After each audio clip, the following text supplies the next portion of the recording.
Life is simple. একই পথ, ভিন্ন মত, ভিন্ন মানুষ।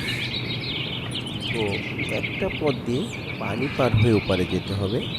এক ভদ্রলোক দেখেন, সে তার জামা কাপড় ভিজে পানি পার হয়ে যাচ্ছে। তার জুতা ভিজলো, প্যান্ট ভিজলো, সে পানি পার হয়ে গেল। এই পথ দিয়ে আর একজন ভদ্রলোক আসছে, সে ওপারে যাবে। সেও দেখুন, তার প্যান্ট জামা ভিজিয়ে ওপারে চলে যাচ্ছে। তো যেতে হচ্ছে।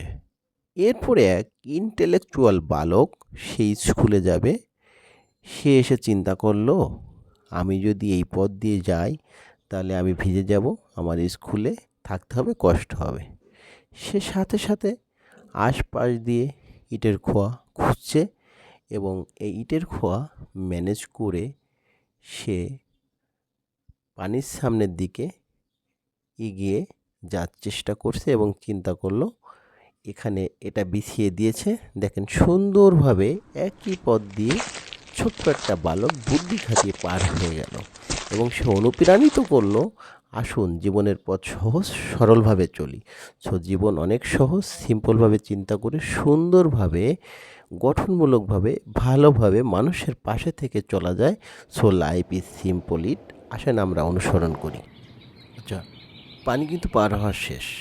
তো দেখুন, এই যে প্রথম লোক আর দ্বিতীয় লোক যেভাবে পানি পার হলো, পানি পার হওয়াটা পথ কিন্তু একই ছিল, তিনজন লোক ভিন্ন। যেভাবে পানি পার হলো, তৃতীয় ব্যক্তি যদি সেম চিন্তায় পানি পার হতো, তাহলে তার জন্য স্কুলে যে জুতা ভিজে এবং প্যান্ট ভিজে যে স্কুল করাটা কঠিন হতো। তো সে এটা পার হতে পারলো একমাত্র একটু কমন সেন্স।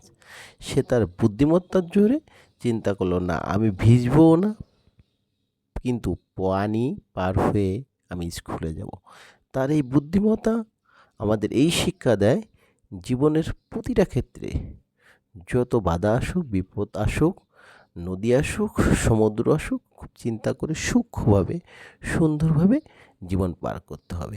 কোনো কমপ্লেক্সিটি চিন্তা না করে সবসময় সরল সহজভাবে মানুষের পাশে থেকে, মানুষকে ভালোবেসে পাশে থেকে চললে এবং সকলকে সহযোগিতা করলে তাতে আত্মারও একটা পরিতৃপ্তি আসে এবং জীবন আরও সহজ হয়। তো আমরা জীবনকে সুন্দরভাবে চালানোর চেষ্টা করি, সহজভাবে গড়ে তুলি।